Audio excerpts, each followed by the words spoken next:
Dillon Gabriel, respectfully, it was stupid. A very dumb comment to make. First of all, let me tell you something right now.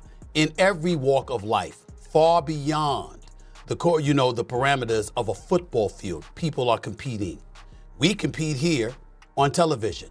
You compete with radio shows. You compete on Wall Street. You compete on Madison Avenue. Everything, especially in America, as it pertains to a capitalistic society, involved. Shedeur outplayed Dillon Gabriel in both practice and in the preseason in their starts. No matter if it's a half each player played, you can't have it both ways. You can't say Dillon played as well, if not better, than Shedeur. Stephen A. Smith didn't just give an opinion on Dillon Gabriel's comments about Shedeur Sanders. He dropped a hammer, and let me tell you, this was classic Stephen A. He didn't tiptoe around it. He didn't sugarcoat it. He flat out called Gabriel's remarks a dumb comment. And the truth is, he wasn't wrong, because as Stephen A. reminded everyone, Dillon Gabriel's only job right now is to step on that field and prove he belongs. His job is to perform, not to throw shade, not to stir up controversy, and certainly not to take a swipe at another quarterback who has already proven himself under more pressure than most can even imagine. Smith cut straight through the noise, saying distractions like this don't just hurt the individual player, they ripple across the locker room, the media cycle, and the fan base. And when you're in Gabriel's position, fighting for respect and stability, the last thing you want is unnecessary drama overshadowing your play. That's what Stephen A. hammered home. Gabriel had everything to gain by staying focused, but instead he dragged himself into a storm of criticism he never needed to be in. Be merciless, but in the end, no one will be wrong, because who instigated that fury against you? It would be you. Very, very idiotic and stupid for you to say what you said. But Stephen A. wasn't finished there. He took it even further by contrasting Gabriel with Shedeur Sanders, and this is where the point really hit home. Smith said, "Imagine if Shedeur had said the same thing. Just imagine." The media would have gone into a frenzy. Every sports show, every debate table, every headline would have been ripping him apart. That's the difference in pressure. Shedeur Sanders lives under a microscope every single day. One wrong word, one misstep, and the avalanche of criticism comes crashing down. Yet, despite that, he continues to handle it with the poise of a pro. Dillon Gabriel, he makes one slip, and people are already trying to defend him, trying to spin it as harmless. That's a luxury Shedeur has never been afforded. Stephen A. made it clear Gabriel's comment didn't just hurt him in the moment, it overshadowed his actual play on the field. Whatever flashes of talent he showed were forgotten because of what came out of his mouth. And that's the reality of this game. What you say off the field can sometimes matter just as much as what you do on it. In the end, Stephen A. said it plainly. Gabriel put himself in the hot seat, and he has no one else to blame. So essentially, everybody proved Dillon Gabriel's point, which is it's all about clicks and look at me and no nuance. He was not taking a shot at Shedeur Sanders. He was taking and he wasn't even really taking a shot at the media.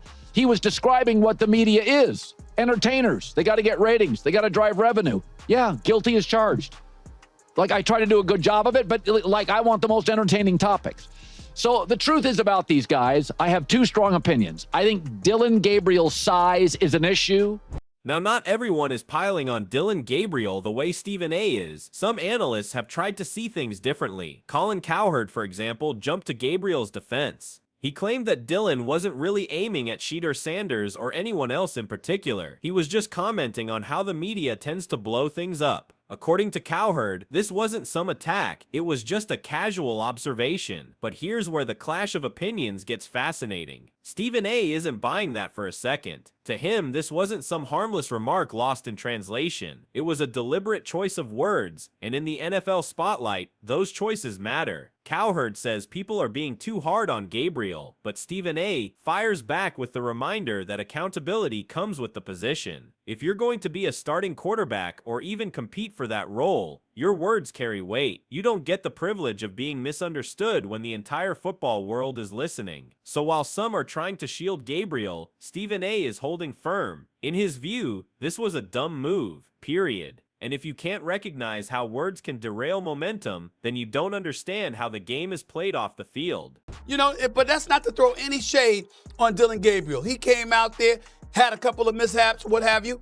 but ultimately he played well, and I give him credit where credit is due. But watching Shedeur move the offense or whatever, I thought that his performance was slightly better than Dillon Gabriel.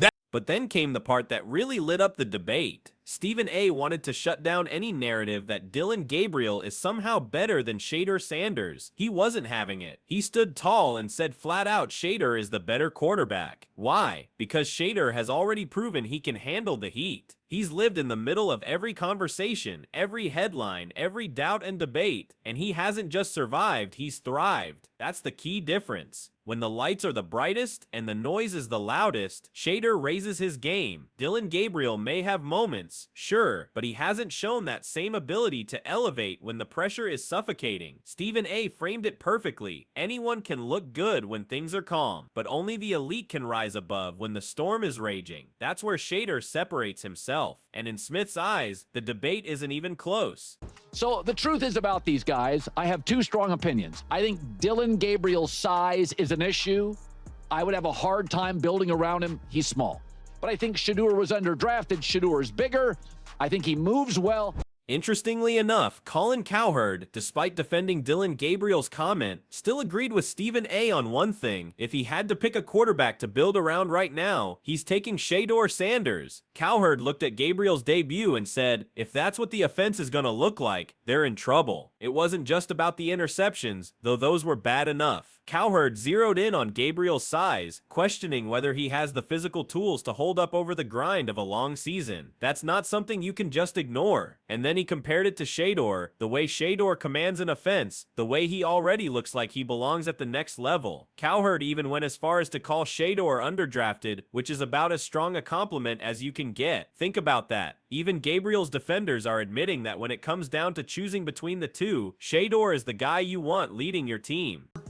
But you're talking about, two of the first three drives that he had being scoring drives. But again, when you come into the game, you got to be able to mitigate the downside, mitigate the risk of the team making those consequential mistakes. And he just didn't do that, right? I mean, you had the pick six.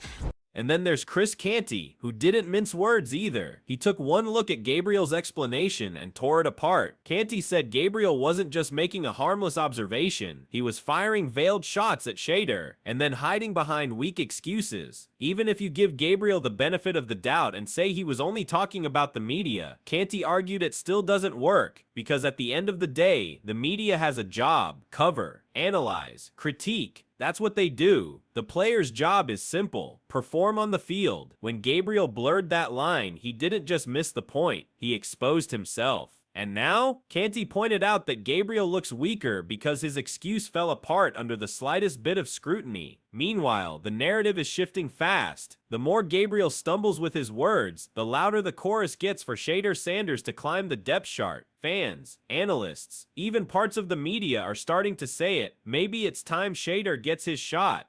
Now here's where things get really telling. Dillon Gabriel is in full-blown damage control mode, trying to walk back his comments, calling them a miscommunication. But let's be honest, was it really? Because his words weren't vague, they weren't accidental, they came off sharp, deliberate, and intentional. And once the backlash came, suddenly it's all just a misunderstanding? That doesn't fly. What it shows is a difference in mentality. A true competitor owns his words. A true leader doesn't backpedal when things get uncomfortable. And that's why this whole episode has shifted the quarterback battle in a big way. Gabriel's comments didn't just create a PR mess, they gave everyone a reason to question his mindset. Meanwhile, Shedeur Sanders is gaining momentum without saying a word. The storm around Gabriel has only made Shedeur look stronger, more focused, more ready. What started as one careless remark has turned into a defining moment. The media, the fans, the analysts, they're all starting to line up behind Shedeur. And if this keeps going, Gabriel's not just fighting for respect, he might be fighting to keep his spot.